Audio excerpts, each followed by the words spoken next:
How to enable node spans in n8n.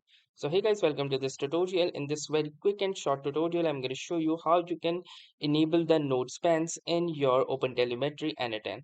So for that, first launch your n8n instance. Since my n8n runs locally, I have launched my localhost instance of n8n. Then the next thing after launching your instance is to go to settings and then click on open telemetry. Now within open telemetry, scroll to the bottom and you will see the include node spans toggle right here. One span per node or workflow level spans only. To enable, simply click onto this tick mark and click onto the save settings. To disable, you can simply untick it again and click onto save settings.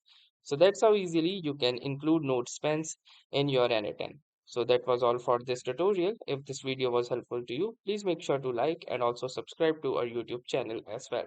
Thanks for watching and have a nice day.